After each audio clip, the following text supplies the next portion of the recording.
Ladies and gentlemen, welcome to Click R3 number 24. I have a very flustered Ryan with me today. I don't know why Ryan, you're quite busy over there. You're like on the move all day. I was doing chores. All I said was, John, give me 15 minutes. It came down to the wire, and that's it. You know, Down to the wire. adult stuff. I had to get a haircut today. Had to get my mom groceries. Had to clean. You know, A lot of stuff happening. Sometimes I'm not playing Final Fantasy VII Rebirth. Sometimes I'm. Yeah, sometimes. Still working through that, huh? Still, yeah. I'm almost there. Oh, are you? Are you? Cosmo Canyon. I'm at Cosmo Canyon. You just need to get it done by Death Stranding 2, right? That's the move. Main quest by DS2. Yes, not the plat. Because then you're gonna drop it for Death Stranding 2 right away. I mean, I pretty much have to. I'm screwed otherwise. Yeah, I think it's spoiled either way. Although, too many games is the weekend that DS2 comes out. True. But hey, that's the thing. Like, get it done before TMG, get it done before DS2, and I'll be all good.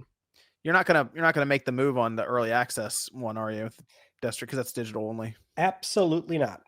Yeah, that's what I was gonna say. I don't think you're making the move on that. So you'll just be playing it when you get back from too many games. Yeah, there's no pressure for me to like play it immediately. I don't review games, obviously. So, I mean, I'll talk about it when I get my time with it. So, well, I guess the following. I have to see how it all lines up for Click R3, but we'll have time. Yeah, by following one, right? We can. Well, I'm sure we'll talk about it here on the show when it's like out. by the time it's out, I'm sure we'll have a week or so into it or whatever the case is. Oh yeah. I'm excited for that game. It's gonna be awesome. For sure. Yeah, absolutely. Kojima say he's disappointed because people are so happy with it. So we've got that story on here, son.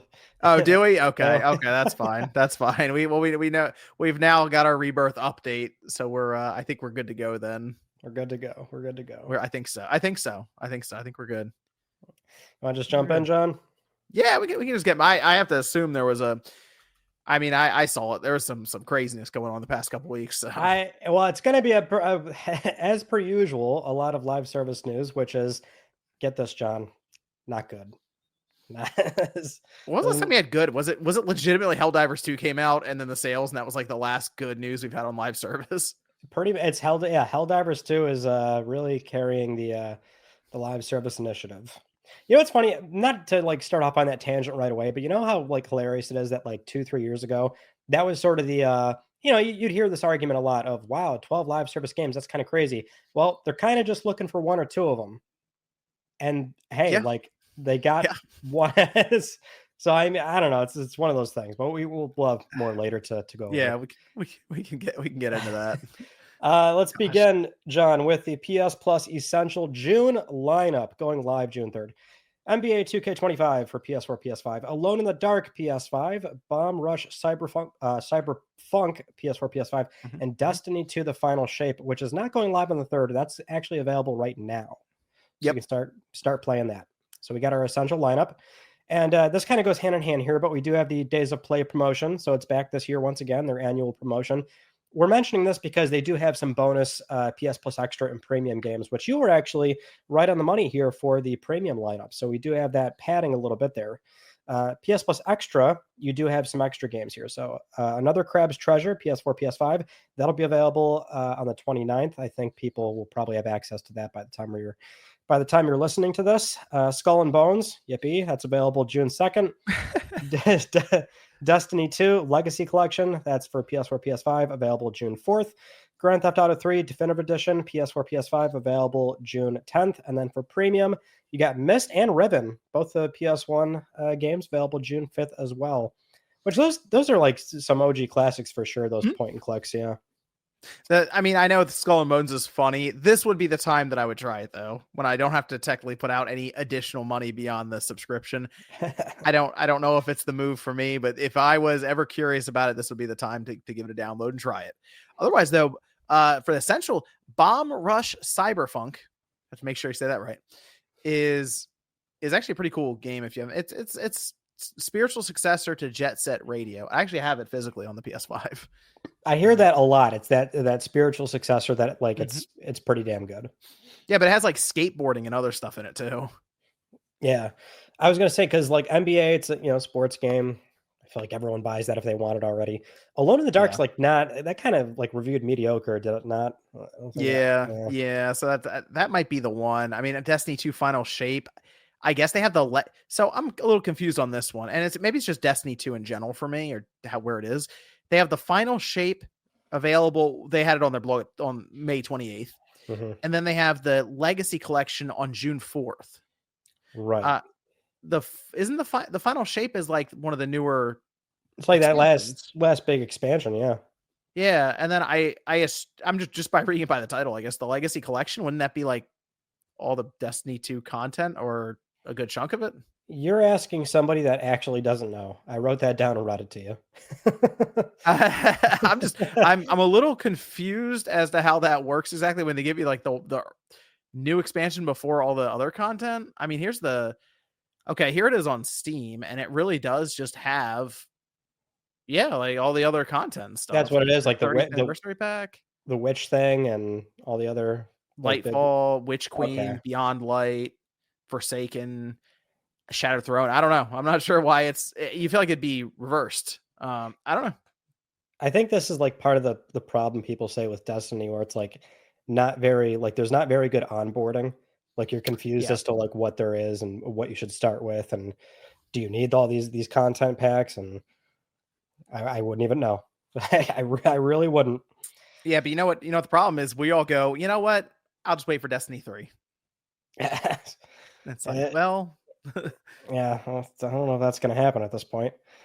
I will say this: another Crab's Treasure, very fun, super goofy Souls-like game, basically, where you're a goddamn crab underwater. I love it. yeah, like change your shells out and stuff. It's actually pretty cool. I love games like that when it looks just so silly.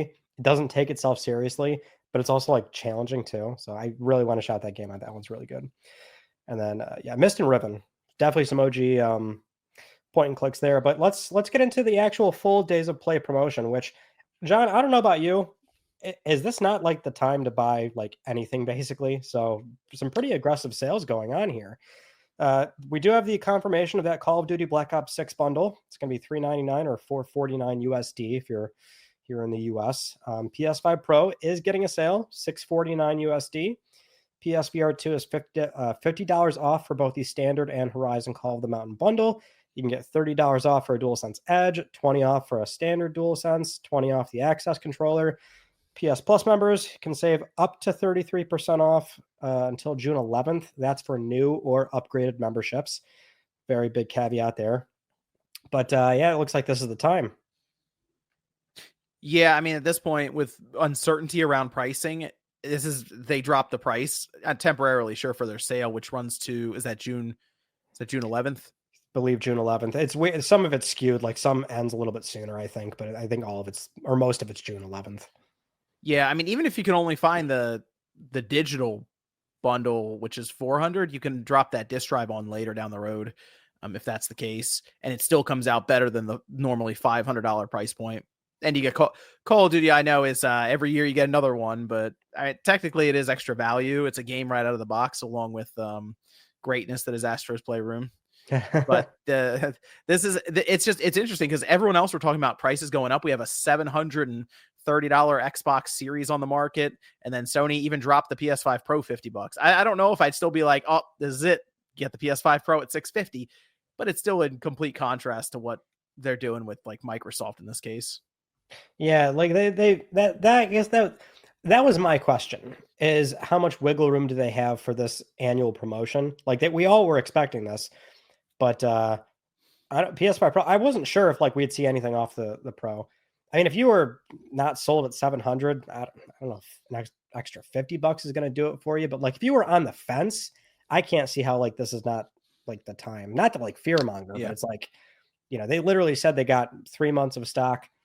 Tariffs are on pause. There's just so much uncertainty. I just feel like if you're on the fence for any of this stuff, might want to probably pick it up. This would probably be accounted for as well, since they do this every year. They've been planning this out for a bit. I assume the stockpiling was probably with this also in mind. Oh, that they would move like a lot of stock and they're still accounting for like there's still that buffer.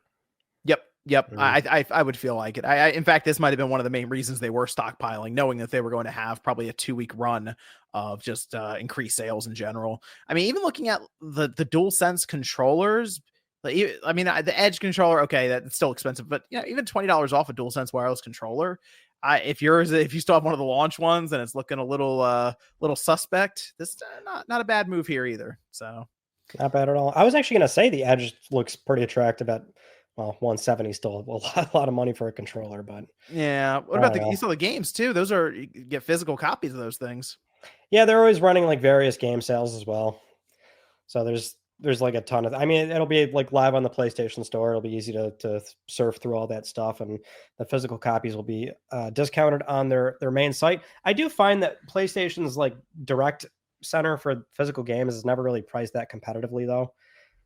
I mean, actual retail like Walmart and things like that, almost always you're going to find that stuff cheaper usually. But Well, a lot of times these sales, I've noticed that too. I think even last year I saw Amazon, as an example, was following along with it, and they kind of just set their prices the same.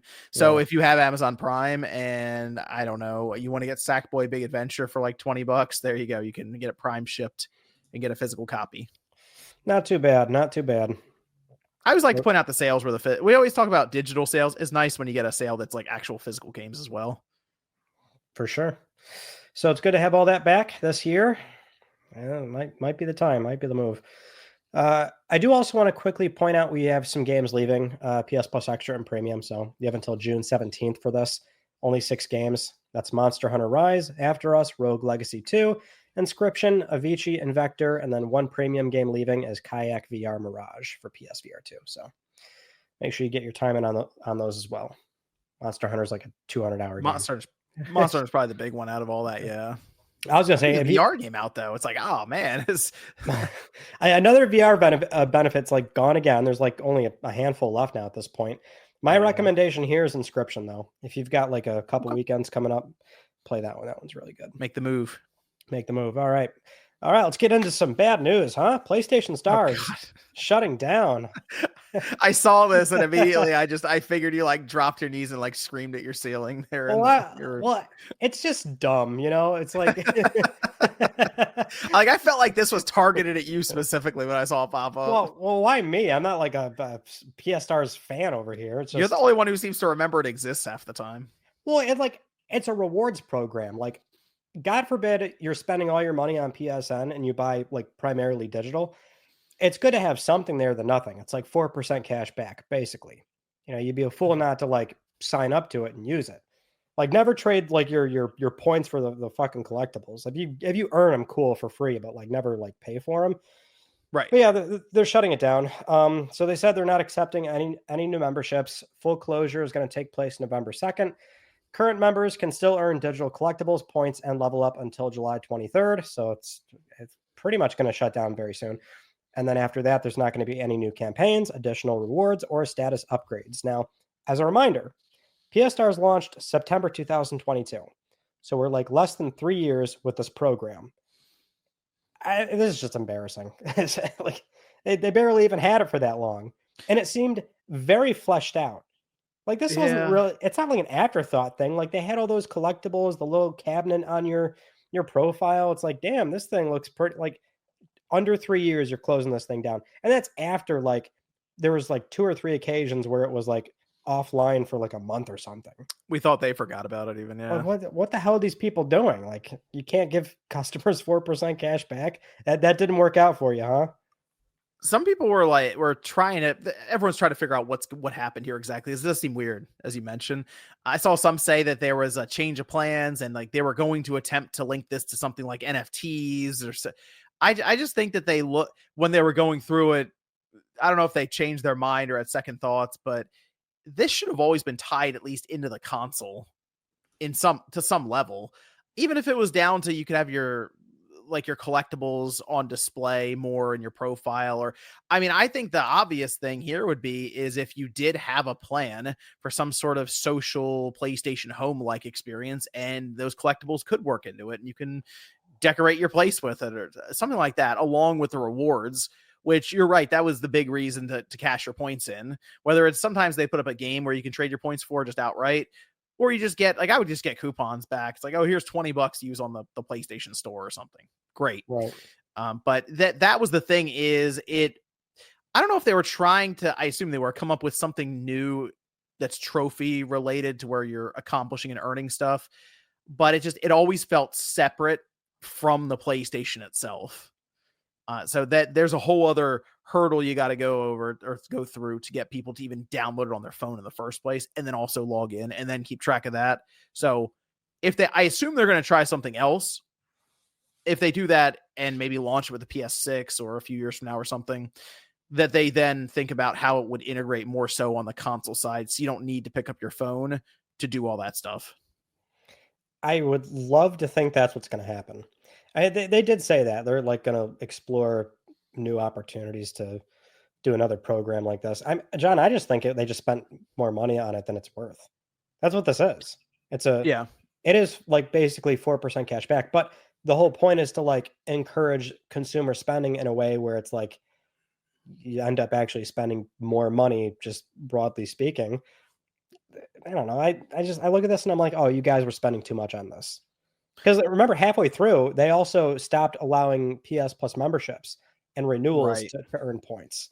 So they were already like sort of like trying to cut off the point accumulation. My read on this is like they had a really cool idea and they realized like, oh, this isn't real. We're losing money on this.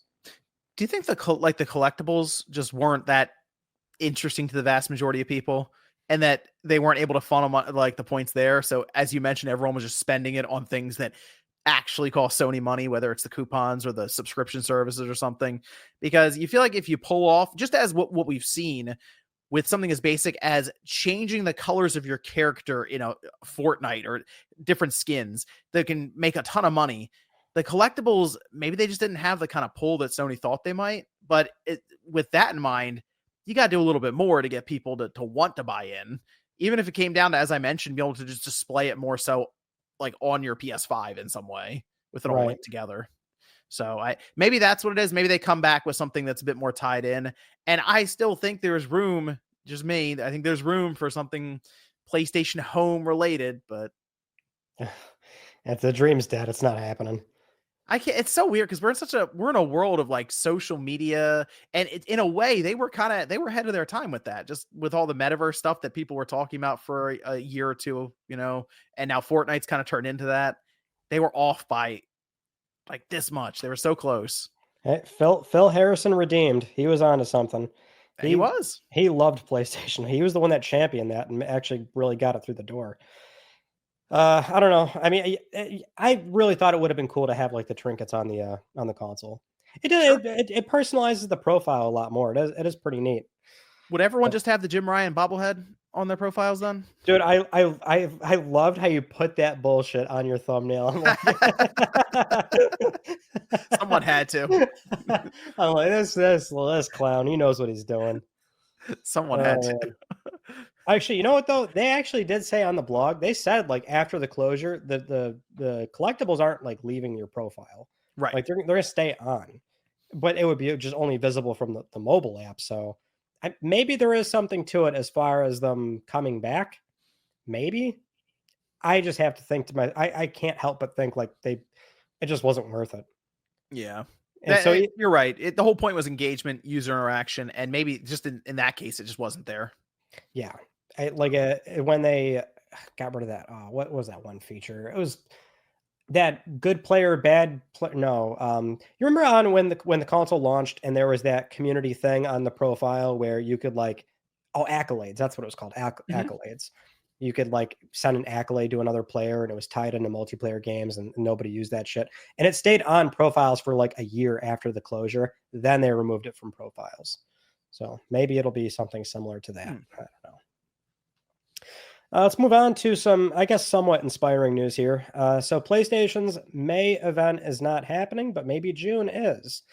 So over on the PS Studios OT on Reset Era, we had Nate Drake, a.k.a. Nate the Hate, say they have not heard anything about a May event from Sony this year. But just a few days later, we did hear from Giant Bomb's Jeff Grubb, where he shared what he has heard, and he mentioned that he's heard of one in June. He's not sure if it's a showcase or a state of play, but he is leaning to it being a state of play. And he also said it was abnormally difficult to even hear about this news.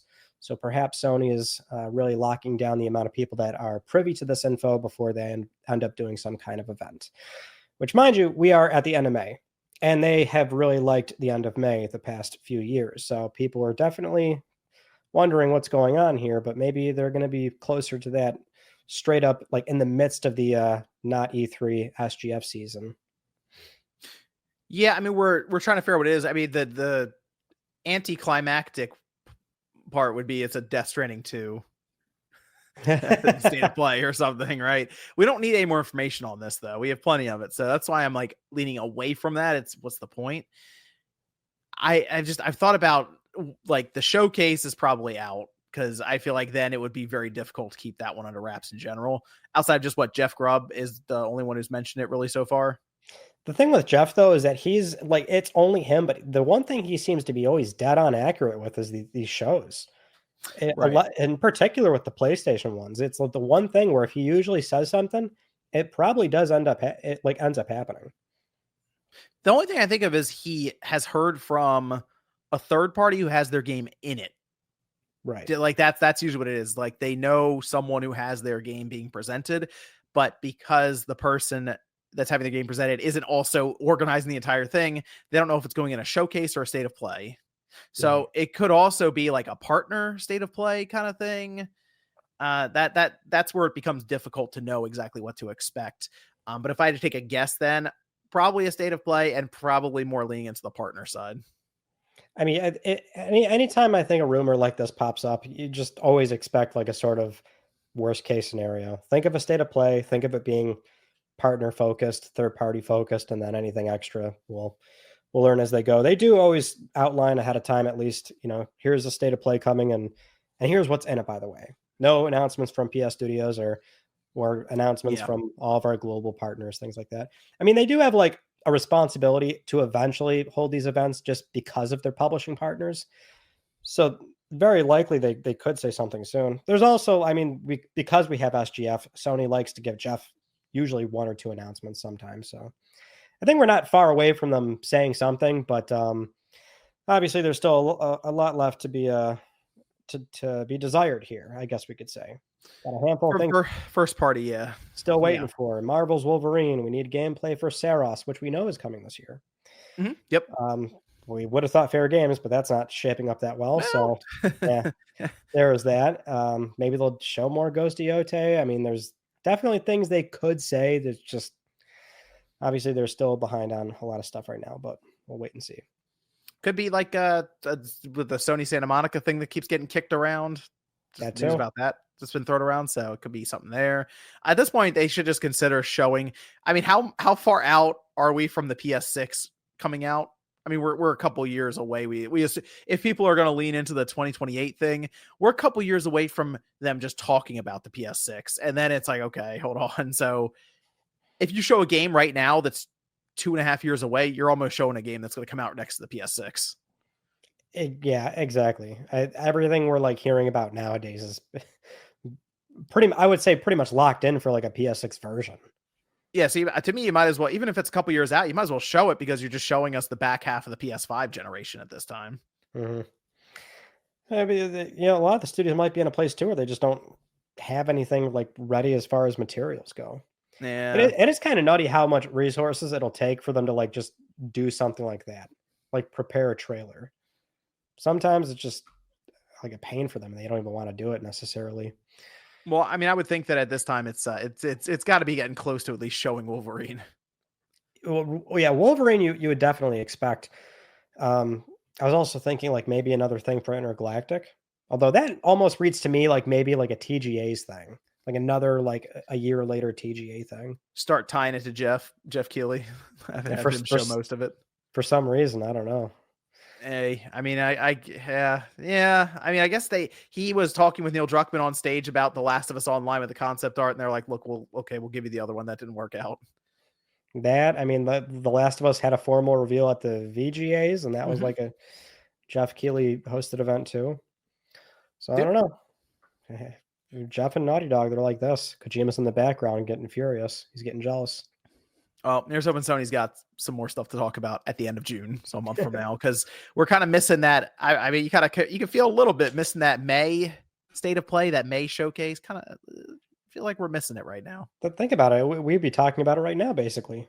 Almost. Unless they waited until like the 29th, but obviously that's not happening at this point. We do have some Kojima news, though, as we mentioned earlier. So Death Stranding 2 internal reviews are very positive, more so than the original. So speaking with Edge Magazine, Kojima mentioned that the sequel was scoring higher with test audiences, which Sony seems very pleased with. But Kojima himself admitted that he wished the sequel was more controversial. He said, and I quote, "Sony is pleased, of course, but I do wish I was a bit more controversial. Blockbuster films need an 80% approval rating. I don't want to make games like that. I'm not interested in appealing to the mass market or selling millions of copies. That's not what I'm aiming for. Of course, I can't afford to make a failure either. I must take care of my studio, my staff, and our production budget. But in essence, I don't want to simply recreate something that's already in the world. I want to make something new." He nailed that with the first game. He nailed it with the first game. Oh yeah, that was a massive talking point. Was just, is this even a game? That was the whole thing. People were fighting over it being a package simulator and having no redeeming qualities. And on the other side, people were giving it 10 out of 10s. It was very controversial. But I guess just this is why do you think the sentiment around like Death Stranding has changed so much since it released? I think a lot of it is multifaceted. It's always like one of those things where there's like so many variables at play. I think after like the conversation, like when the conversation's like behind the game, you know what I mean? Like there's always that launch period where there's so much debate and talk and arguments happening online. When all that's behind you, and then the game's also super accessible through Game Pass or Plus, where you buy it for $10 in a bargain bin and you can play at your own pace, or maybe you never heard all the noise to begin with. I think people just generally come around by way of that, or maybe they dip back in after hearing so much praise from those that really enjoyed the game. I don't know. I think it's just a handful of things that kind of help it, do better over time. I think you are right about just being able to access it easier. How many players? Didn't they say they had some crazy number of players? I want to say it was 20 million. I could be wrong. Yeah. Maybe it was 10 million. I don't. So I know usually we go how many sales and stuff. People ask about that, but for Death Stranding, for how long after the release, like that information came, they are, I'm sure, in the period of let's just get people to play this thing, to try it. So if they do enjoy it, they can get to our sequel and they'll know what they're getting going into it. So like, I think Death Stranding 2 right out of the gate is going to sell very well because it's not some unknown. It's not some mystery. People legitimately thought Kojima was lying to them the entire time during previews and stuff for the first one. And then it comes out, no, that's really what it is. It's like, oh, okay. Yeah. It was really funny. Yeah, that's right though. Like that, I think people know what they're walking into now. So that like the sequel in a way is like propped up, I think, in a very good spot where like Kojima says test audiences really liked it more than the first. Well, I don't know if the people that were testing this game like played the first, but they must have had some idea of what they were walking into. Yeah, I'm excited for the game to come out. So I know Kojima, I'm sure, wants to annoy people or be different. He really just wants to be different, I think is what it is. He wants his stuff to stand out from everything. But I mean, let's be real. When you make a sequel like this, unless you can somehow pull a Metal Gear Solid 2 again, it's not going to make waves again like that. You can only do something like Death Stranding once because now everyone expects it. Right.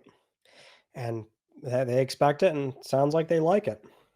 Kojima's over here seething with anger. Oh, what do you mean? What do you mean you're not weirded out by this? Yeah. He would have had to have killed the main character like in the first hour, change it out or fake his death or do something. And then you're playing as Raiden the rest of the time. Yeah. Well, maybe Sam Porter Bridges passes away and you play as Fragile. I don't know. There you go. It's possible. As long as the game's just weird. Like that's all I care about. Make the game weird at least. And then I'm good. It looks very weird.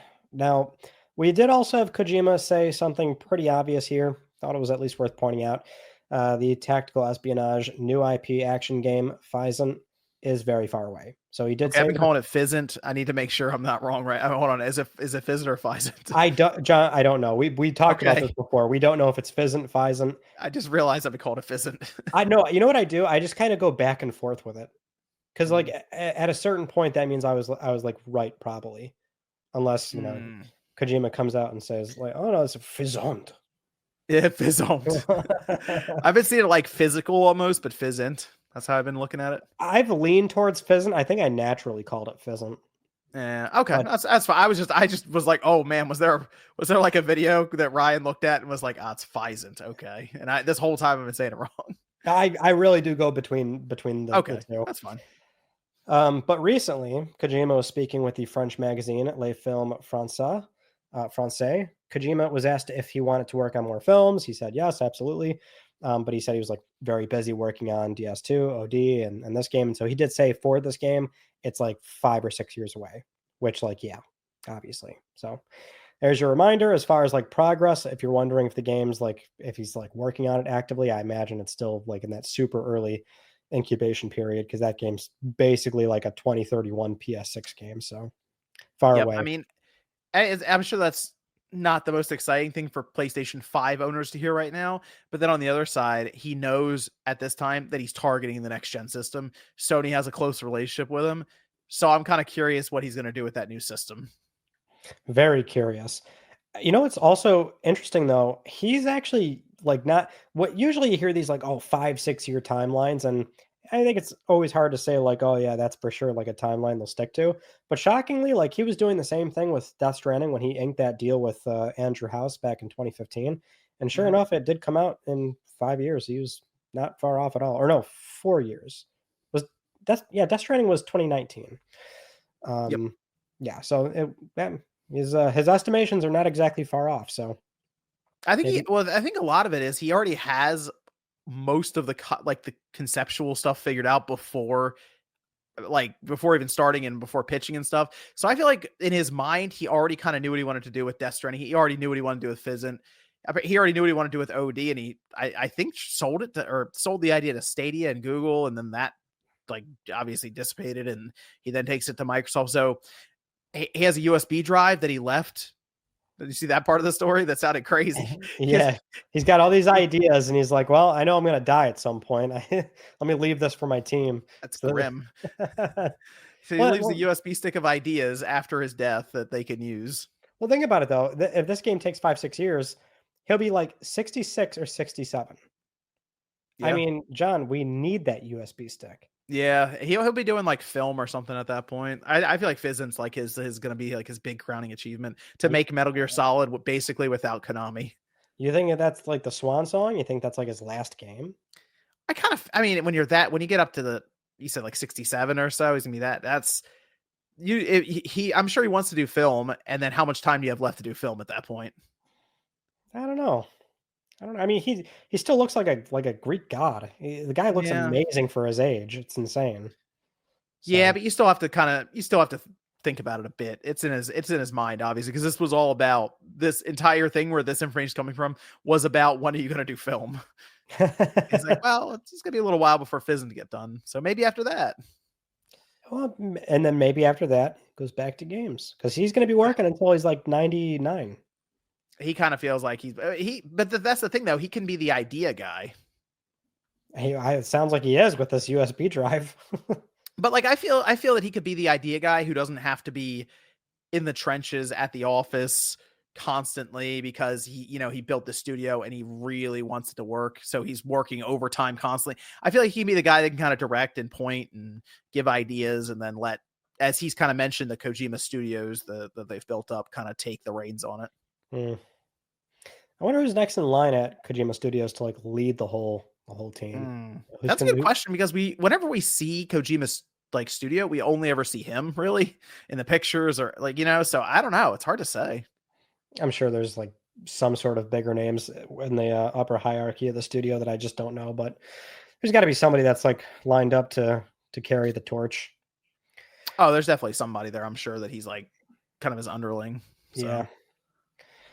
Next up, we have Neil Druckmann talking about the other game at Naughty Dog. So, speaking on the Press X to Continue podcast, which sounds very damn similar to what I wanted to call this show, Neil briefly mentioned that Naughty Dog's You would have correctly called it Press Cross. Thank you. This one was Press X. It must be an Xbox podcast. Go on. Oh my God. Or he's a normal human being where most people call it X. No, this is an Xbox controller. That's X. It's right there. John, you get the PlayStation controller. I will show you the difference between X and Cross. Here we go. John, the guy, once again, making a problem out of nothing. Most people call it X. If you want to sound right, you call it Cross. Moving on. Neil briefly mentioned Naughty Dog's other project that's in the works, where he confirmed he's not directing this game. He said, and I quote, there's another game that's being worked on at Naughty Dog where I'm in more of a producer role and I get to mentor. I get to watch this other team and give feedback and be the executive in the room. I enjoy all these roles. And the fact that I jump from one to the next makes my job very exciting, always feeling fresh, and I'm never bored. Now, we can take this news, also combine it with what we spotted on Reset Era, where on the thread for this news story, Shinobi 602, often very privy with what's going on for some of SIE Studios, they mentioned that this game is not a small one. So letting people know, like they were speculating if this is like a lost legacy or something, and it's not. So this is indeed another big single-player game from Naughty Dog, not being directed by Neil Druckmann. Now, I found this noteworthy given that it's if Neil's not the one directing this game, that to me, like the read there is this is not The Last of Us Part 3. Right. So I think that sticks out a lot.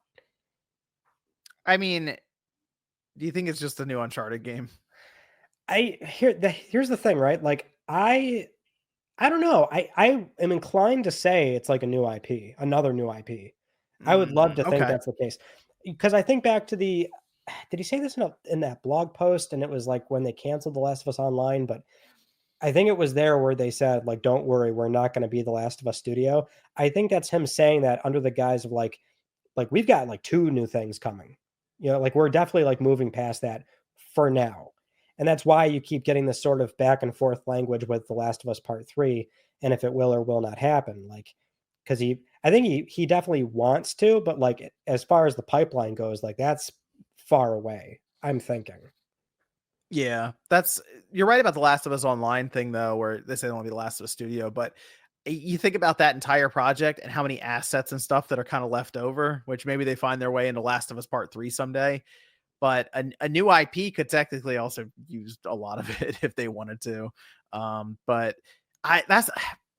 people are caught up on the idea of another Uncharted game because it would be the quote unquote safer thing, I guess, to do at this point for a studio that, I mean, it hasn't been a great run recently for Naughty Dog in terms of shipping games this generation so far. Intergalactic, we think, is 2027.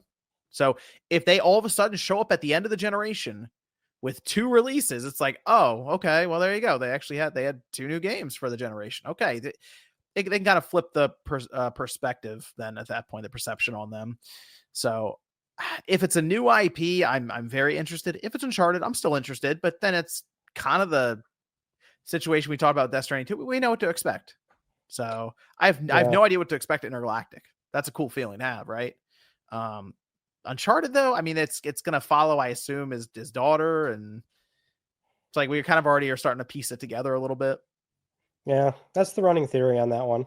Well, I think it was like, God, now it's like 2-3 years ago or something at this point, but job listings in San Diego for a team that was going to be working in close collaboration with Naughty Dog. And it was described as a cinematic, adventure game, which that sounds a lot like Uncharted. And why would Naughty Dog be, involved in that? So but the thing is, I haven't heard anything about that project in like 2 years, I think it is. So because the read on that was like, oh, maybe that's another team, and Naughty Dog is kind of overseeing or playing a small role or whatever the situation would be with that. If they're doing maybe the whole thing in house, maybe the project did move over, very similar to what happened with The Last of Us Part 1, where it was in development at PlayStation Studios Visual Arts. Then they sort of commandeered that project. Maybe that's what's going on. The other thing too is like they had a project that was in development after The Last of Us Online's cancellation, because that was late 2023 or December. That team was being led by Vineet Agarwal, and he left the studio like this year in January, because he was like directing a single player project, if I'm not mistaken. So I think that game was already like, that's kaput. So, because I don't know, Naughty Dog's such a big studio. They have like so many directors. So I think it's like even tough to say, like, is there like 3 things going on? Like, and this is one of them. This is like, they've got 2 big things, that being Intergalactic in this game. And they've still got a few people left over where it's like, what are they doing? So there's a lot going on. Is it possible that because we've been so focused on Last of Us Online, because that was like their known quantity, like this entire way, that reports around some unknown project, as you mentioned, was like job listing for it, but is it possible that a lot of that stuff just kind of got glossed over a bit because everyone's like Last of Us Online? Yeah, like people would normally keeping up on it. Yeah, for sure. I would think, yeah, that's definitely the case. So I don't know. We'll have to see. I mean, everyone loves to also like remind ourselves of like that weird commercial Sony did where like it very clearly looked like Cassie Drake, like a straight up reference. And it's like, why did they do that? Right. Unless they had something coming. But we do know this one, not directed by Neil, not a small game. I think it's a new IP. Okay, hey, I'm up for that too. Yeah. I'm interested to see which way they go with it. Next up, let's get into our live service stuff. We have a lot going on here. We'll just tackle this one right away. Jade Raymond leaves Haven Studios. So initially reported on by Bloomberg, Jade, of course, founded the studio in 2020 in the midst of the pandemic, but now she has left. And apparently, a few weeks ago, the studio hosted an external test of Fair Games, and concerns were raised by some developers. Now, a few days later, over on the Sacred Symbols podcast, they had a scoop here about the current state of the game. So apparently, a pre-alpha was distributed through PSN under the name Project Hearts, and a small selection of people got time to play the game. Now, one of those people said it's a battle royale crossed with an extraction shooter. So you're going to get dropped into an urban environment. Teams of 3 are going to have to try, or teams of 3 to 4, I think they said, are going to have to try and steal from the vaults. And obviously there's other teams trying to do the same thing, basically. But it's being described as like super clunky, just doesn't feel good to play, and feedback just generally has not been good, which you can kind of tie that back to the Bloomberg report. And maybe that's, why Jade was perhaps shown the door or something. It's worth mentioning that Bloomberg at least was able to get a statement from SIE. And they just said, like, we thank Jade for establishing the studio, wish her luck. And that's kind of where we're at with Fair Games. John, I'll kick it to you because you were trying to, champion the game a little bit. What are you talking about? What? Huh? Who is this? You were trying to. Which I appreciate. I like that. I like the optimism. Yeah. They she got future endeavored, so let's be real. This is it all lines up with her leaving. The playtest happens and then she leaves. Doesn't usually mean the playtest happened and it was incredible. Everyone loved it. We can't wait to ship this thing. It kind of feels like they did the playtest, the results came back, and it was very quiet in like the boardroom for a while. This just looks bad for Haven Studios. We just had Firewall gets closed down because of Concord. It's gone. Deviation may as well have been shut down by Sony with how that all went down. Then we hear about the cancellations and other studios closing. I mean, if you're Haven Studios right now, after what's been described, you probably figure that this game's getting canceled, and then at that point, Haven, I assume, is getting shut down. Unfortunately, that's just kind of the thought process we have now based on what we've seen. But like recent history tells us that most likely this game's not coming out. Yeah, I don't even know what to say outside of like the same stuff we always say. I mean, what's I guess notable here is like because of Concord. Concord is clearly changing their line of thinking here, which isn't really already that different from what they've been previously doing. I mean, we have this sort of 10 plus game list here that like a lot of it's canceled. It's kind of what I always say. It's like the best worst choice is like you probably should cancel these games before you like put more money in them and ship them. I think the issue is you just can't throw like a 9-figure budget at these things and not do these like play tests and this sort of feedback loop where you like do a super early alpha and build that game off community feedback. Like they can't do the whole single player big budget approach and just release it without like really doing that kind of feedback loop with the community. live service needs to be treated differently. And I think that they're like applying those lessons. And the one thing I guess I would hope they are very much doing is applying those lessons of like, damn, this shit's hard. We're spending a lot of money. You will still try, but like we just have to be a lot more picky and stringent. Yep. And it felt like they weren't before with Jim Ryan he was throwing money all over the place. It felt like, well, you got to, I mean, not, it's like to be the advocate, like you have to start somewhere. You have to like, I don't know, like where do you like buying the studios? That's, I mean, yeah, that's questionable. The thing is, buying the studios always made some sense just in that like they already acquired all the partners that they've historically worked with. So it's like, where do they go from here as far as M&A activity? Like, oh, it's investing in talent and the sort of startup energy. You know, SIE doesn't really have an IP problem per se. They don't need to go off and do like what Microsoft is doing. They care about talent. That's why they picked up like established names in the business. Like you hear Jade Raymond, maybe that's where the relationship was. Same with like Tony Sue at what would have been Firewalk. Now, did they get burned on these? Obviously, but that's just like, that's the approach they took. Like the money had to get spent, but you know, again, it's like very much the Sony method in a way. You're going to spend money. That's going to happen, but you have to have that you know, that vigor of like, okay, well, kill these things before we ship them. That's just that's the reality of it. The idea has been, or at least the mindset is, even if we fail 10 times, we get one of them, it's going to all be worth it because we'll make money. I do have to kind of question that now after some of the numbers we've heard thrown around for something like Concord, and then we see studios being purchased. I don't know if one game's going to even a lot of the stuff out anymore in terms of like their mind for the live service stuff, especially since we hear Arrowhead is apparently going to go on and self-fund their next game with the money they've made. So their next project might be on Xbox. I don't know, like along with PlayStation. But the idea of them keep like having these misses, the thing for me that I always consider now, because it's their money, they're going to throw it around. They make a lot of it. I get it. It still just comes back to the time aspect of like what could have been in place of this with that development and the budget that was placed there and the time. So we talk about Naughty Dog. I mean, that Last of Us Online thing is just going to haunt them for a while, because like, what could they have made the entire time instead? Yeah. Well, like Naughty Dog and Blue Point were the ones that, well, and Bend, I think really sting.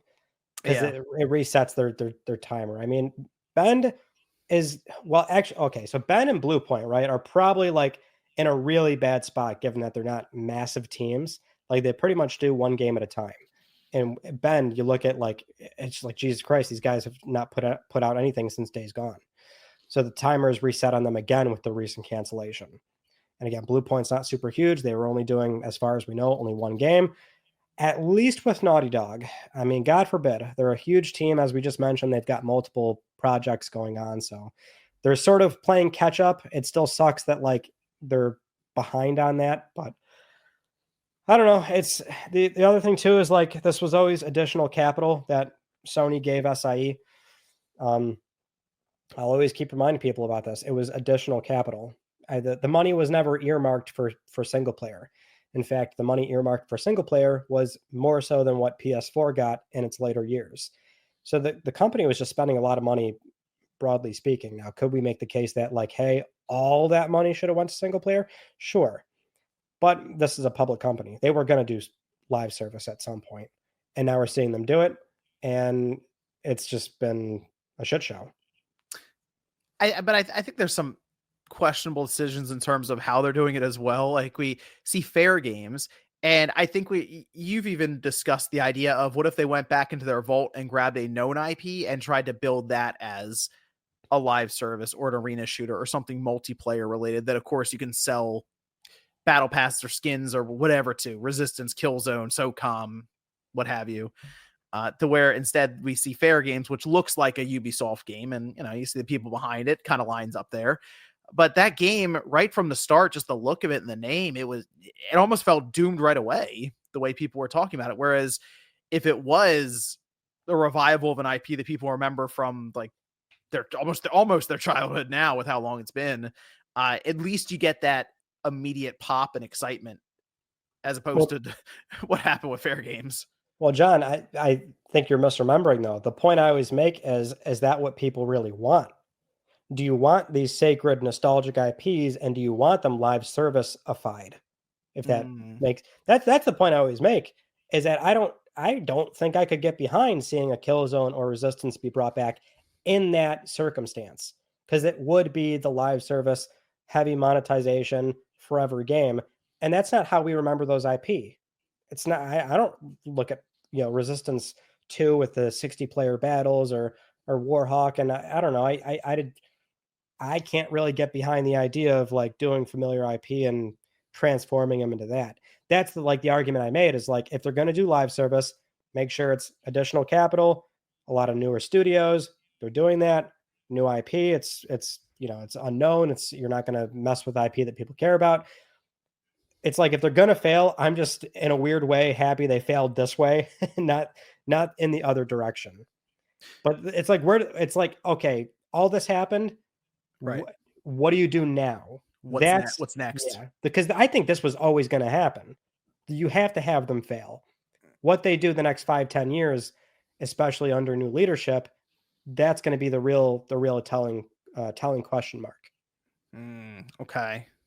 Because at this point, you have to kind of think about this and go, maybe we're not great at live service stuff. Like, you have to start at least considering that, and then figuring out if the 30% you collect from Fortnite is enough, or if you really need to spin up another 12.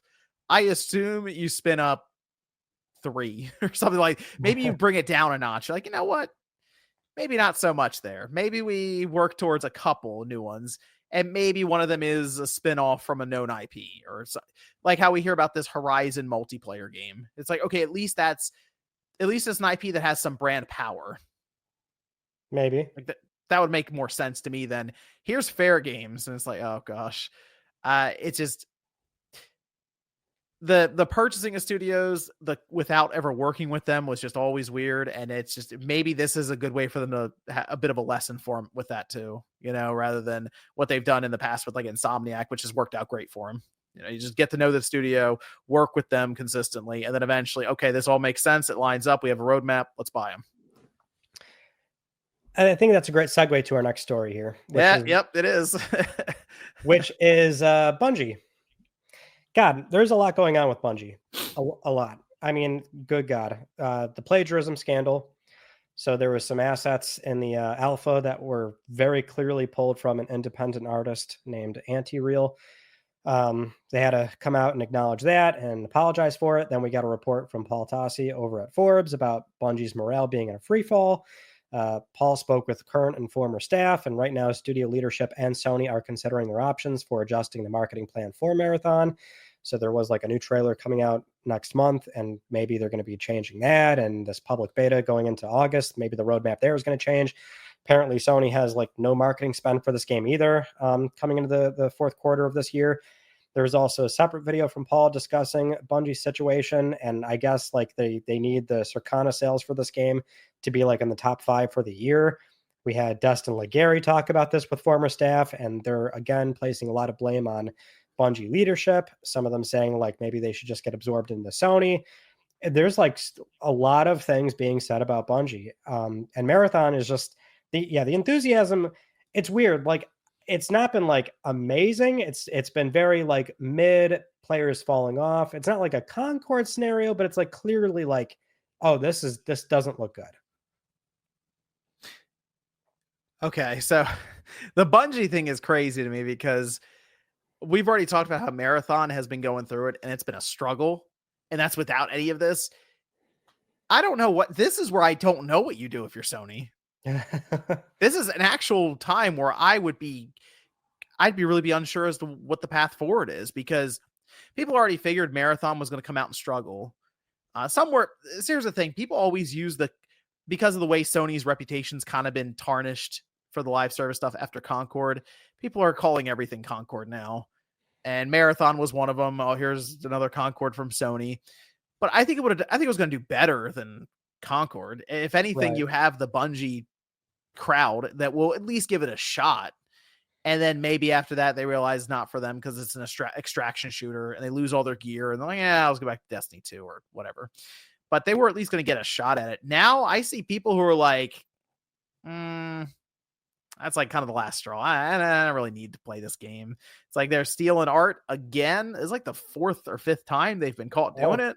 That many times? I thought there was just one other occasion. No, there's a chart. You know it's good when there's a chart. Like somebody made a whole thing. It's like I was looking, I was like, wow, this goes back to the first Destiny. Oh, really?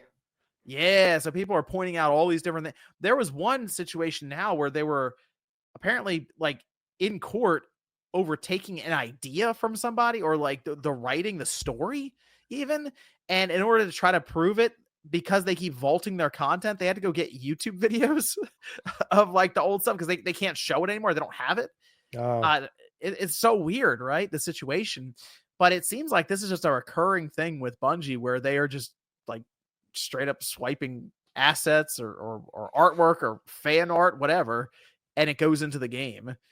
And when the person said that some of these higher ups at Bungie on the art team and the director and stuff followed them on Twitter X, I was like, that's kind of weird. That's like so much of stuff that's coming out, it just looks really bad. And that post has 11 or 12 million views on it, so there's like a ton of eyeballs on this whole thing. So when we hear about the marketing being canceled for this game, allegedly, right, reportedly from Tom Moriarty, yep, it makes sense. Like at this time, you have to now. I figure because the lawyers have to be getting involved at this point. You got to go back through this game and you got to look to see if there's anything else that's been lifted. They said, Ryan, they gave us the reason. Yeah, it was a texture sheet. They said a rogue employee did this 5 years ago. Man, that's crazy. It's like, oh, come on. A rogue employee. Ocean's 11 this thing into the game past all your directors and the people signing off on it. And that's are we sure about that? Because there's a lot of rogue employees at this place. That's all I know. I don't know about that explanation. Really? You think there's like you're making some kind of accusation here? You really think it goes deeper than that? I don't know. That's a little suspect. That's a very convenient answer. They all follow this person. I don't know. It seems a little a rogue employee. Look, if there was something more untoward going on, that would be truly shocking. I mean, I feel like almost always this stuff is just like straight negligence of like checks and balances. I mean, games are like made by counsel. If you do have like one guy do this, then and nobody like checks it, I could see I see how it could have happened. If there's really something further to it, that would be batshit insane to me. If it was the first time and I'm like, wow, that's crazy. Okay, yeah. So maybe it was one person or something that did it, right? But it's not. It's a recurring thing with this studio on multiple different games. Like it just seems like something that keeps happening to where I don't necessarily go, all right, benefit of the doubt. I get it. It must have been a one-off thing because it's just not. So it just, you read between the lines, you look at it more, it doesn't add up to me. It's hard to believe that a studio of this size and this caliber, it's just one person decided to go grab, because they even hid like memes and stuff in their artwork on their profile, and that was in the game. And it seems pretty straightforward that at least one, maybe a couple people lifted stuff and put it in the game, and that was it.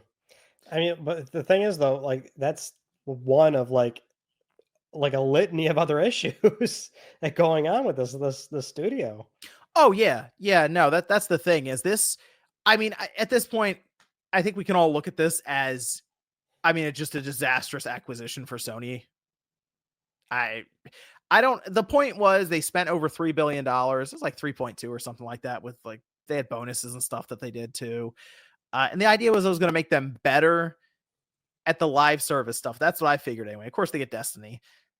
The live service stuff really hasn't gotten better since then. I don't know if you can connect them to Helldivers 2 at all. let's make a distinction though. It wasn't necessarily to make the games better. It was to incorporate experience and figure out some findings. I mean, Right. arguably, that's maybe what Bungie very much did. Like this is very easily connected with The Last of Us Online. Not even so much to where people have this misnomer of, oh, Bungie canceled it. That's not how that works. They gave it advice after looking at the project, and Naughty Dog, who historically has never made a live service game, they have multiplayer experience, obviously, but not live service to where it has to be maintained over a long period of time. They came to their own conclusion of let's not move forward with this. Just to play that advocate of like arguably like Bungie still sort of did what they were supposed to do, and that, hey, just so you know, looking at everything you guys are doing, this isn't going to work. This isn't going to work. This isn't going to work. And again, that comes down to the conclusion of it's better to cancel than to move on. Just Mhm. to throw that out there. But I mean, like in general, what has anything gotten really better for them since the Bungie acquisition? Well, no, but that's the point, is that perhaps perhaps the better is, hey, these games don't look good. You need to do something about them. Or here's our advice. I mean, in the grand scheme of things, we don't know what the real sort of back end integration looked like for that, what the relationship truly was supposed to be, which is Bungie overseeing, or not overseeing, but at least providing feedback on the ongoing scope of other SIE projects. But I mean, like, when you sort of look at what's happened publicly, you sort of think that's what happened. Also, I mean, just SI in general, seeing Bungie themselves being so goddamn problematic. Like, that's the thing. Mhm. Like, where do they go from here? Like, it's kind of insane how often the leadership is the complaint. Like Pete Yeah. Parsons or any other like senior staff at it's insane how often this keeps coming up. Like, do they have to come clean house? Like, But then well, you may as well break down Bungie and absorb them then. Well, that's the thing. Like, is that the next step? Because the other thing too is like, you can't like close like they have Destiny. Like until Destiny stops working, like they still can maintain that even with Marathon being a complete flop or something, you know. But I like again, where do you go from here? I mean, you Well, remember seeing like a lot of the staff saying like, "Oh, we wanted to pitch PVE elements for the game." That got shot down. We right. had that rumor about like maybe some staff wanted to pitch a single player game. That got shot down. I guess leadership wanted to like do a monthly subscription for the game, and it seems insane how this keeps coming up. Yeah, the the PvE thing would have at least maybe been a bit more interesting for people as an option to have, because the extraction shooter, I just don't know if that has enough of an audience to hold up a game like this that needs like I don't know if they need Destiny 2 level success with this thing, but they need more than what I've seen a lot of extraction shooters get. So the fact that it has the good gunplay there, it's what it looks like from what we've seen. People at least are saying, hey, that's a bright spot in the game. But then they're like, yeah, it's still an extraction shooter though. And that just immediately, once you say extraction shooter, that seems to turn off like 50% of the multiplayer fan base immediately. It's like, all right. Like when we heard extraction shooter come up for fair games, immediately I went, oh, okay. Like that was, I mean, I feel like there are a lot of people out there that saw that and like, why are they so transfixed on this extraction shooter thing? But for Marathon, it did start out, it was a single player game. So you hear about Marathon, they're going to revive it. Oh, cool. We got multiplayer with Destiny 2. Here comes single player with Marathon, and it's an extraction shooter. So I think there's been a lot working against Marathon from the start. And now if you're Sony, do you delay it? Is that the move right now? Do we move it out of this year? To do what though? Like I at this point, you got to try to distance yourself from all the press around this game. well, the press, sure, but like how do you tackle the issues of like what the game is currently? Like, do you think there's a world where, I mean, maybe the extraction part does play an element, but perhaps it is like building PvE content or Could be. just standard PvP arena combats? Like, I don't know, like where you, because like they built a whole damn game here basically. It doesn't seem very fleshed out from all the hands-on I saw, where there's like so many like weird missing things from the extraction shooter genre too. So Right. it seems like they're behind on even just that core element of the game. Like Yeah. I don't know what a delay does. They said they were writing the story still or something, and that was still going into the game while the playtests were happening because they were asking questions of the developers and the staff there. that sounded kind of strange. So I feel like they're going to put this game out and it's just not going to do well. And then you do. So what happens if you put it out? You actually do end up with another Concord. Do you then take the game back again? Are we going to go through that? God, you think it would do that bad? I don't know, man. This is looking suspect right now because people are talking about this Arc Raiders game like it's the next big thing, and that's apparently releasing right around like during this whole run with Marathon, and I would have some serious concerns around Marathon and its performance out of the gate. Yeah, I would agree. I mean, if what Paul said was true. Like, oh, they want this game needs to be like in the top 5 Circana. Like, Dude, that's not happening. It's not happening. It's revenue based for Circana. This we assume is a $40 game, and it's coming out in September. Dude, you're not going to beat out Borderlands or whatever that month. I don't know. I don't know where they go. I don't know what they do from here. I think bare minimum you delay the thing. I think worst case scenario they decide to move on from it and cancel it. I really think like something has to be done about Bungie leadership at this point. It's crazy how often that comes up. Yeah, I mean their burn rate. We heard about how much money they were losing. Like they were missing big time with a lot of their revenue goals, and that's. I mean, look, we know that Microsoft looked at them. They thought about buying Bungie, and it was for less than what Sony paid, and Microsoft passed. Yeah, and I think it was just because it didn't pass the initial like smell test. They were going through it, and they're like, "Nah, this isn't gonna work. It doesn't make sense for us to buy you guys." And that was it. Like we already get Destiny 2. It was like they called what it else you guys gonna do? Overvalued for whatever right. Microsoft was willing to pay for them. And I think that was just, it feels like it was a knee-jerk reaction from Sony to buy them. I mean, yeah, seems like it. I mean, what's like where was the due diligence too is the thing. Like the segue here was like when you were talking about the relationships that Sony often builds with studios before acquisition. It's like that's partly why they always did that, because they understand the studio culture. They do all these multiple site visits over years, and they build those like deep connections with like the senior leadership, and it just becomes the safest thing ever once there's also that actual financial back end of like deal by deal games and royalties that have to be paid out, and that's why mergers end up happening eventually too. But in this case, it seems like they really didn't do any of that stuff, or at least not to the degree that they should have for this team. I mean, I want to give at least, so with Sony, they have worked with Bungie for a while. Remember they did the whole marketing thing with Destiny, and people didn't even really know it was on the Xbox for a while. Like it was there, came out, but it was so much PlayStation signage around this game. People thought it was a PlayStation exclusive for a while. So they've worked with Bungie since they broke away from Microsoft, but they didn't work with them as like Insomniac, where they actually developed games with them.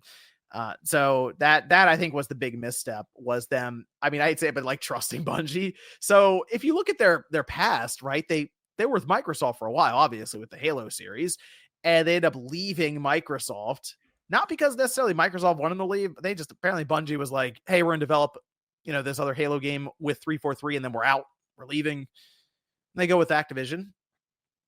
Apparently that relationship didn't work out either, because they leave Activision, they take the Destiny IP with them, and now they go off and get purchased by Sony, and this isn't working out. And it's eventually you do have to go, okay, is it just Bungie? Like, is that what's happening here? Well, at least they had Destiny being successful. But like, here's the thing. When you talk about Destiny 2 having its own problems of onboarding, it's great to just be able to maintain a live service game as long as they have. It doesn't seem like it's growing, though. No, it doesn't seem like it's growing. So at that point, you have to go, well, don't worry. We've been developing Destiny 3 this whole time. Turns out they haven't been developing Destiny 3. So now there is that question of, Marathon was the big thing. Okay, well, what if it doesn't work? And that was part of Paul Tassie's thing as well. His write-up was people internally at Bungie are like, okay, what happens if Marathon doesn't work? What happens to us? Yeah. I don't know. Basically, it's like Sony walks over there and is like, how many people do you need to maintain Destiny 2? Let's start there. That's kind of what it feels like. Yeah. Well, I mean, and is it crazy to say, like, is that what should be happening? I think you go in and clean house.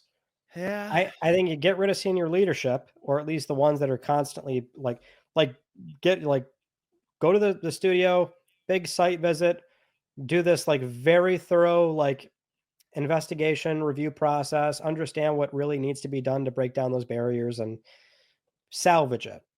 Salvage it more so than like the condition it's in currently. Should this like plagiarism thing be a bigger deal to Sony than most places? Just with the amount of creatives they have, like we just talked about Naughty Dog. You talk about Sony Santa Monica.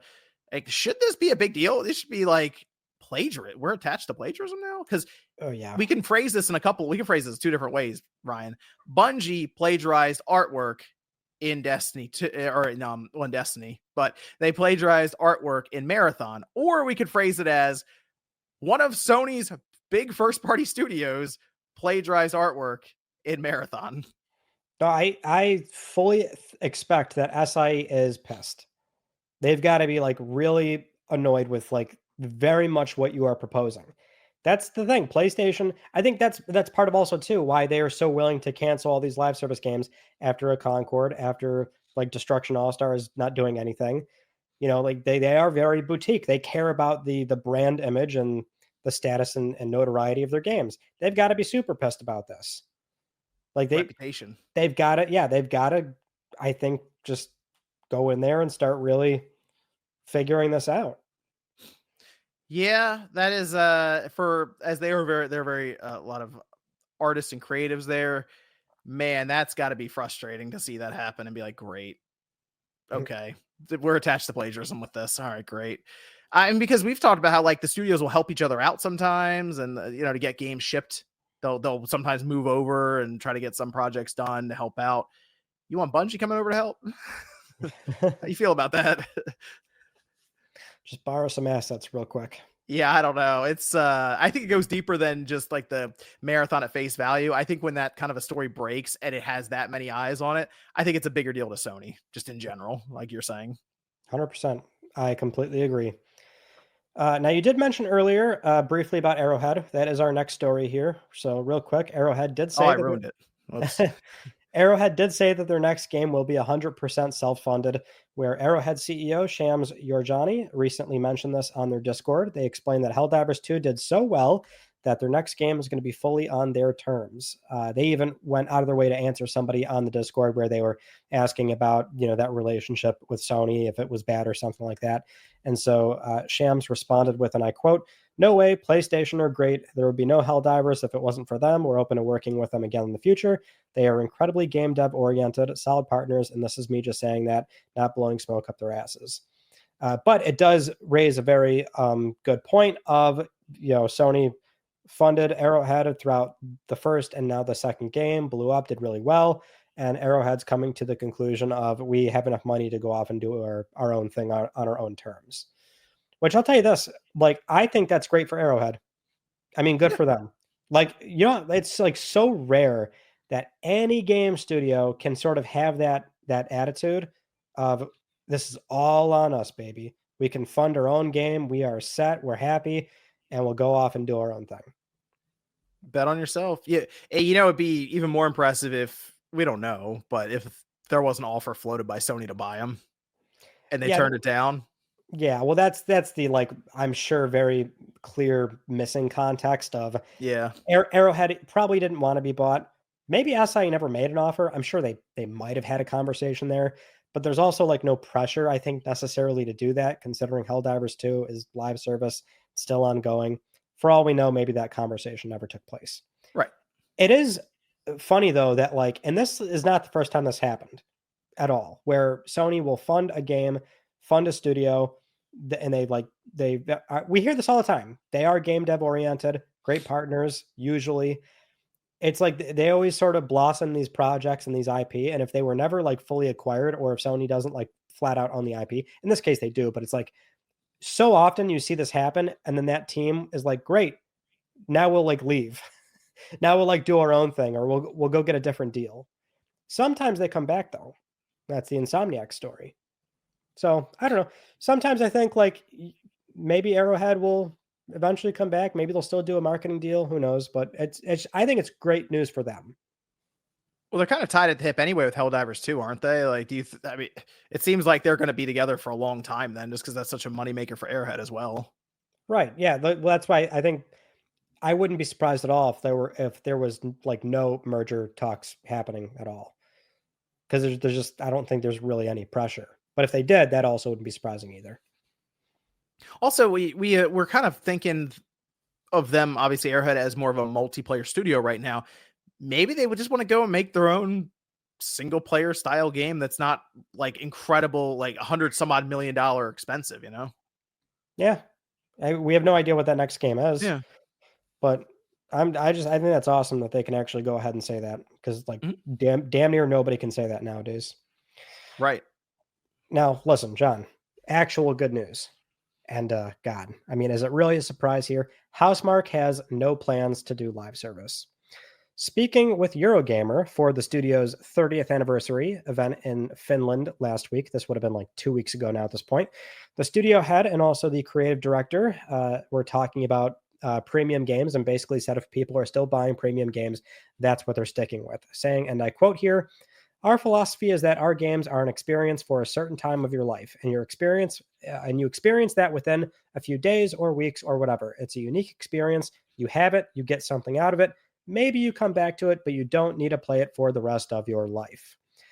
Typical W for Housemarque.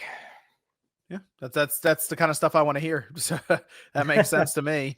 I mean, if everyone tried to do a live service game, Sony would be in a lot of trouble right now. So I'm glad that Housemarque still has that mindset of just sticking with the standard kind of game, which maybe they're just old school traditional, but it's kind of what we need right now. I do also want to remind people there was a alternate history timeline here where Housemarque would have indeed shipped that live service game they were working on before they moved to Returnal and then got acquired. It's a beautiful timeline that we found ourselves in. Yeah, especially if Everybody's their doing game it. next year hits too. That could be a nice roll. Yeah, I love the studio, man. Love them. Good for them. We've got a mobile games news story here because Sony is still trying to get into the mobile space. So looks like Sony is trying to get MLB The Show to have a mobile version. We have recent job listings that were discovered for a senior mobile product manager in San Diego, and the applicant will be tasked with designing, marketing, and production to make MLB The Show mobile an amazing game. Basically, just outright confirming that there's going to be a mobile version for it. Yeah, I mean, it makes sense. Even if I'm trying to think of what they would do with it, because they're not going to make a simulation I assume anyway, a simulation baseball game for phones. It's just the limited control feature and the fact that the phone games have to be kind of pick up and play very quickly and be able to turn the phone off and move on. A lot of times they go to like the card gotcha system with baseball players or basketball players or whatever. I think it'd be kind of cool if they came up with something a little different to where they still tried to have the baseball experience, but it makes sense. They have that license with Major League Baseball, which I assume is not like a cheap thing anyway. So find more people, phones. How many people have been quoted? 2 billion some odd people on phones. Seems like a logical step.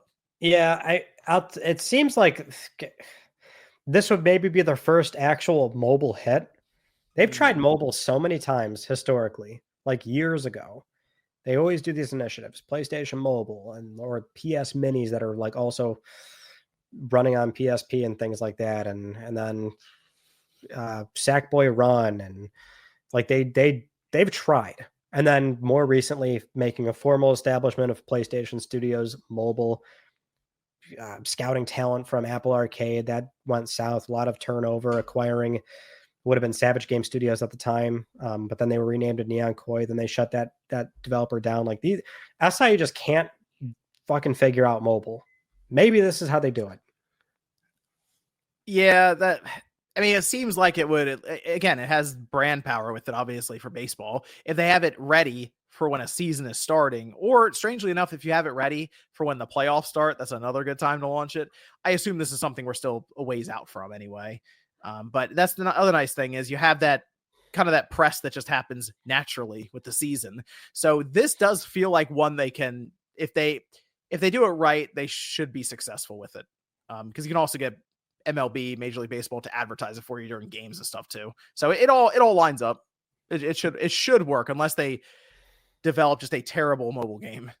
I was gonna say it seems like there could be like a lot of upside if you're like the de facto like baseball like phone game. Maybe you can tie that in with fantasy apps or something. I don't fucking know, but like I feel like there's like so many things you can do with this.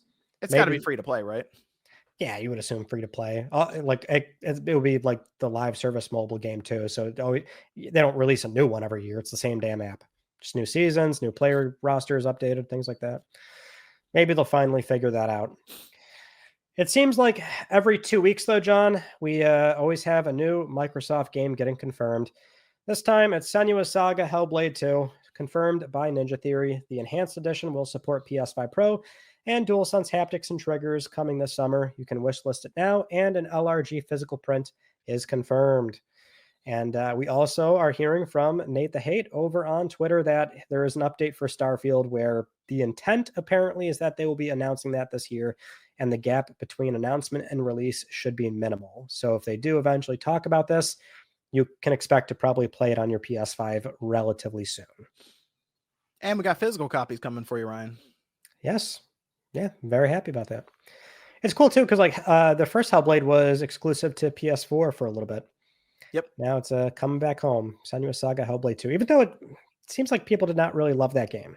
I played through it. It was about 6 hours. Visually it was impressive, but to me that's kind of it.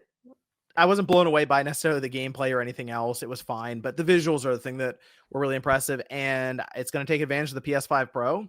So, I mean, it's a very artistic, like artsy kind of game too. Yeah, but I have to see how much it's going to cost on the PS5. I guess I'll have to double check that, because it is a harder game to recommend off of game. It was very easy to be like, hey, if you have Game Pass, go download it. Harder game, I think, for people to recommend unless you're really looking for that visual feast with your new PS5 Pro. Yeah, it was funny. I remember playing the first game.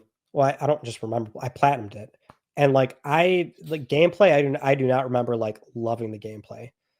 In fact, it's kind of basic. I sort of remember not like dreading gameplay, like because it was combat scenarios. It's kind of like a lot of walking and that sort of what's that thing where like you're always hearing the voices in your head and like it's very environmental based. It's like once you get to a combat scenario, I kind of dislike that portion of the game. So I don't know how much of that they're doing in 2 since I haven't played it, but at least it's coming over. Another game. Got some other third party stories here. A Randy Pitchford update. John, this was funny. Oh, good. He made a controversial comment over Borderlands 4 pricing. So on Twitter, a concerned fan was asking Randy not to make the game $80, and Randy responded with, and I quote here, A, not my call. B, if you're a real fan, you'll find a way to make it happen. My local game store had Starflight for Sega Genesis for $80 in 1991 when I was just out of high school working a minimum wage job at an ice cream parlor in Pismo Beach, and I found a way to make it happen. I can't believe this dude did not delete this tweet. It's still up. It is still up, isn't it? Isn't that impressive? I guess he really is just standing on it. He's like, yeah, whatever. He said impressive. I mean, it is funny the way he kind of frames it as like real fans will find a way to make it happen. Funny, that's if you don't have to eat, it's not a big deal because you get Borderlands 4. Dude, funny this is why we have PR. Like, who lets this man talk? Really? He didn't have to say anything. It was a reply to just the person on his X account or whatever. It's like he didn't have to. So if you get pinned down or pressed at an event, which he had a clip from PAX and he was trying to, of course, explain a bit more. And in that case, look, you're kind of stuck. You're going to give some sort of PR answer in person. Once you start typing out to like just a reply for a random person on X that you've now seeked out with the one you put out before, like, I don't know. It just seems strange to even have to do that. You just walk past it. You just keep going. Like you don't have to make that reply because it did not. I don't think it helped many. Although here's the other thing. If this game ends up getting revealed to be $70, people are relieved now. Remember when people were mad at 70? Okay, but like, here's the thing: it's revealed at $70, like that, this is why you don't say shit. You're just making all this like for no. Randy, shutting Right. up. Shutting up is free. Did you know that? Exactly. Crazy. Exactly. It's just, if you're a real fan, who says stuff like that? Come on, That is crazy that's to that's type that out. that's like fanboy shit when you like argue on Twitter with people. Like, who's saying stuff like that? I don't know, That is man. wild. It's just like, that's why we have PR. That was crazy. And when I went back to like see to get the story again, I'm like, this motherfucker didn't delete that tweet. Crazy. I mean, look, there are some people who would pay there are some people who already pay $100 something because they'll buy the collector's edition for Borderlands 3 or something. So what he's saying in a vacuum when he's like, oh, real fans they'll find a way to buy the $100. He's not wrong about that. But he's also the CEO, who's a multimillionaire guy. He's like, you'll find a way. It's okay. Don't worry. Real fans, they'll find it. It's like, man, that's the optics. It's the optics. Like you're mentioning PR. It's the optics. Yeah. So not great. But again, for how annoyed people were at the $70 move when the PS5 launched and Sony had some games along with 2K and stuff, people were really angry at the $70. Now people have moved on to 80, and if this is 70, people actually be quite happy. Maybe begrudgingly. It's just still such a shitty look. So you just I know. Just don't say stuff like that. Oh boy. We got something going on with Bioshock, apparently. According to MP First, Multiplayer First, they've obtained info that a new Bioshock something is going to be announced in the coming months. They don't know what it is, but Rapture will play a significant role, which they do, theorize maybe it's that movie adaptation, because that would be focusing on Rapture. But gosh, I very selfishly would love to see like just the first game get like a spruced up I guess remake, because it really doesn't need that. But at the same time, like, this is where I will be completely selfish. If we're talking about like a 7th gen game that still is fully playable today, but it gets remake, I want it to be Bioshock. That would look really cool if they did a remake for it, because you're right. I thought about that too. That was suggested as one of the things, a Bioshock remake. And then you think about how old Bioshock really is. We tend to forget this a lot, don't we? We think about these games as they were 7 or 8 years ago. And then you're reminded, 7 or 8 years ago, Horizon Zero Dawn came out. It's like, wow, okay. So then you realize this is a 2007 game. So it's been about 18 years since the game came out. Isn't that crazy to think about these things? So now, okay, a remake would be killer, because they did the collection, and I did fire up Bioshock like a couple months ago just to play it for a bit. And it definitely still controls like that old game, that old 2007 game, but there's still a lot there. It's still such a good atmosphere, and it's such an interesting world to explore, that if you did move it up to, I don't know, what, Unreal Engine 5 or whatever they want to do there, it would translate over so well. A new generation would get to experience that for the first time again, just new visuals. It'd be awesome. That's one of those games where people will say, what's a game you wish you'd go back and have your mind erase that you played it? That's one of the games. That's one of them. Exactly. You're dead on the money. I can't even front. Give me a fucking remake. I would do it. It's like the best world building in a game. It's like an easy top 5 for me. It's one of the best games I ever played. I would love it. Rapture's amazing. The environment's so good. It's one of the first games that really sort of nailed down like audio logs. That just, it fleshes out that world so well. It's got spooky moments, sure, but it's just like, it's the world building. And that big game twist at the end that people still talk about. Big twist at the end, and a new generation can experience it. And you know what? I love that it's like just a by the books 12-hour sort of single player FPS. And it really leans into experimental gameplay, because you have the gunfire, but you also have the plasmids. And you can do like really wacky things. Like, just the game fires on every cylinder. Holy shit, like, give me a remake. I kind of don't want it to be the movie. Oh yeah, no, I don't really want it to be the movie either. No, I'd rather see a game. Even if it's a new game, that'd be kind of cool because coming off of Infinite, it's like, okay, what's the next environment or tone or something they want to do with a new one now, so many years later. So that either way, I'm cool with it, but like in terms of games, but that remake will be something. I'd be on board for that day one. So yep. So we'll wait and see. It says coming months. I mean, there's the other games, like the next mainline Bioshock coming too, apparently. Which that's we're hearing it's like a new city in Antarctica.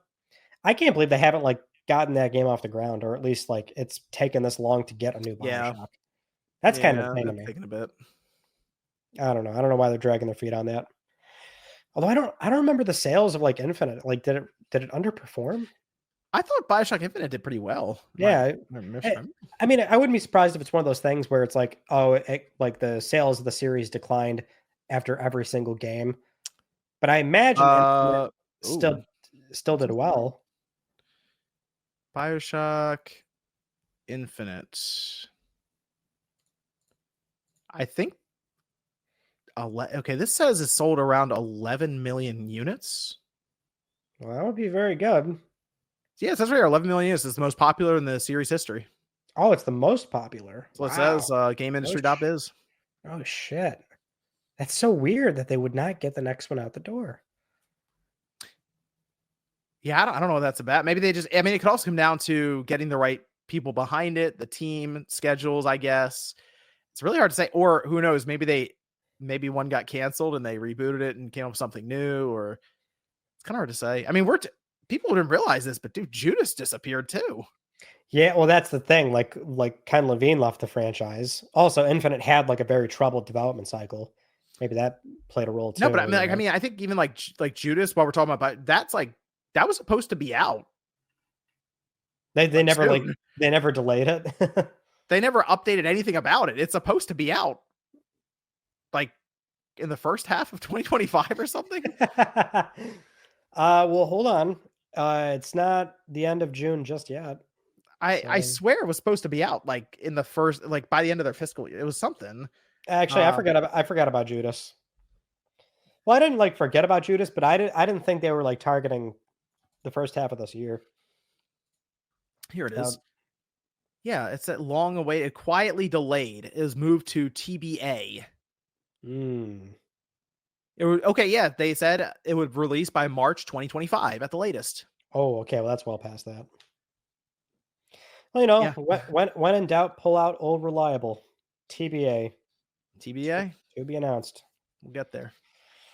I did want to mention this, John. A little small shout out news story here to at least my friends over at Lost and Cult. They did announce a new physical video game publishing label. So very cool stuff, because they're making this commitment of working with Does It Play, and every time they print a physical game, it'll be completely on cart, on disc. They're not doing Switch 2 game key cards, which is awesome. So huge congrats to them for launching their new label recently. They've got getting important now.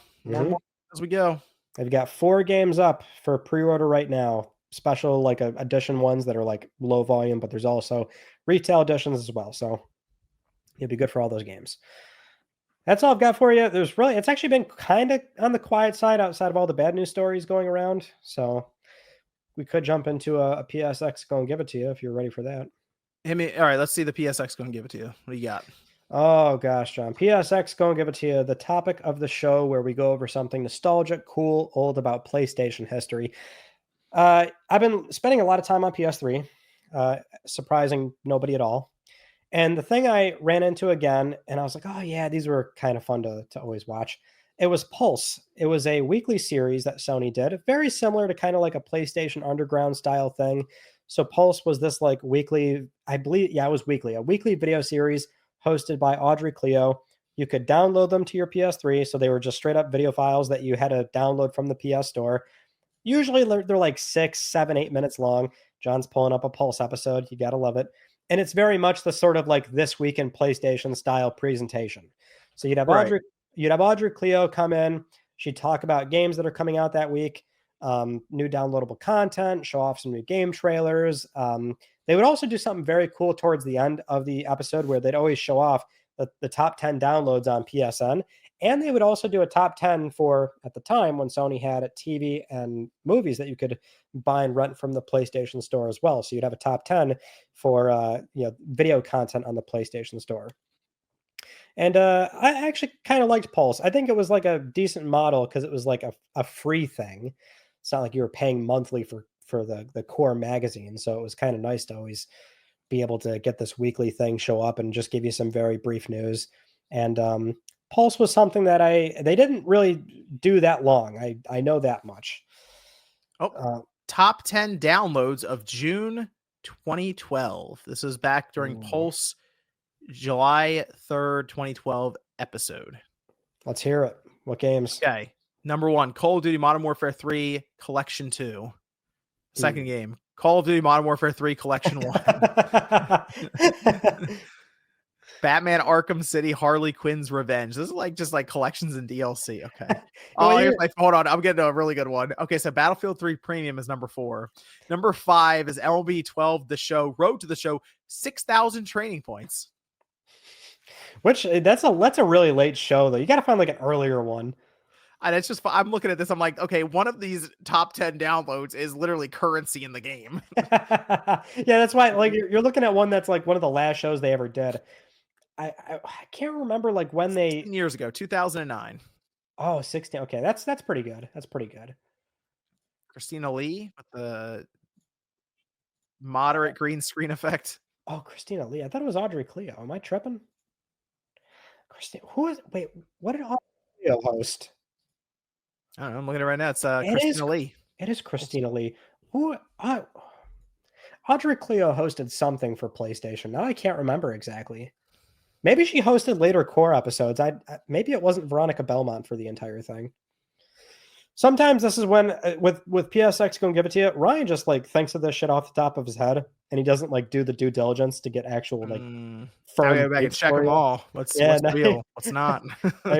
Hold on, this one's got a thumbnail of Christina Lee with Uncharted 2, so I got to see what's going on. There we go. Samuel L. Jackson's in this one. Really? Oh wait, it's a thing for Lakeview. Oh, they're just showing movies in this one. Wait, okay. John, I got the top 2009 summer TV shows on the PlayStation Network. Family Guy season 7, Dexter season 3, Devil May Cry season 1, South Park Uncensored season 13, UFC Fights season 1, The Office season 5, Weeds season 4, Dexter season 1. Comedy Central presents Stand Up season 1, and then Heroes season 3. Wow. PS3, the movie downloading machine. Oh gosh, half this episode is just movies and TV. No, it's not. Get out of here. It starts at the 2-minute mark, and it's just it's movies and stuff, and then it runs for the next 2 minutes about that. Oh, hold on. Christina Lee is talking about Golden Guns for Uncharted 2, and it's like a Best Buy pre-order bonus. That's cool. Yeah, Pulse was neat. If anybody's listening, go look up some Pulse episodes, watch these for like 2 seconds and go, oh, okay. And then leave. It's kind of what you're stuck with if that's all you had was like your PS3 and you didn't have I guess access to the internet for some reason. No, you did have access. You had to download these. I know you had to download them. That's what I mean, though. I guess you just have like your own computer. So I don't know. I'm trying to give people reasons as to why they downloaded this and watched them consistently. Well, I saw that download list. It wasn't great. Well, like here's the weird thing though. Like it's you think of PlayStation Underground, and that's like demo discs and things that have to get sent to you. So like logistically, a lot of people actually didn't like ever like use PS Underground or had access to it. Then you get to the HD era and it's like, oh, cool. The content's like already delivered in my home, but I have to go download it locally to my hard drive. And it's like, oh, that sounds really convenient by 2006 to 09 standards. But nowadays, how absurd that sounds. Like, oh yeah, my weekly show, you have to download it locally to your system and then watch it that way. And that sounds so inconvenient. It does. Yep. That sounds like back then. Nobody would ever do that. But back then, like this was a weekly show you could do. And that's Pulse. All right. That's all I got for you, John. Yep. We're also going to do our, I guess, our Last of Us roundup to wrap up that season as well. Indeed, we are. So we will be getting that done. So look out for that. It'll be basically a tail end of this. I'll put it into its own video to avoid spoilers for people who are just tuning in for the PlayStation stuff. But we will go ahead and post that up probably tomorrow. Yeah, the day following this going up. But that's Click R3. Episode 24. Thanks everyone for tuning in. That's Ryan. Check him out. Of course, links down below in the description for his channel. He did a video where he just rambled for a little more than an hour about his PS3 download collection. My download history. But let's not front, John. I also got PS3 Online in 2025 out this year too. Seemed like a big digital collector over there. That's what I gathered from that video. That is, I'll let you all behind the curtain here, how the sausage is made. That's one of those videos where it's like, oh, I don't have anything ready for this week. What can I do? I know. I'll talk for an hour about these games. There you go. So hopefully I'll have something a little bit more interesting next week. Okay. Well, that's everything for today. Thanks everyone for tuning in. We'll be back in a couple of weeks to do it all over again, which actually in a couple of weeks we'll have summer or the Game Fest stuff happening. Microsoft probably announce a bunch of games for PlayStation. Maybe there'll be more whispers about a state of play or something. So I think it'll be a lot of fun. June is coming and it's going to be busy. Indeed it is. All right. We'll see you guys then.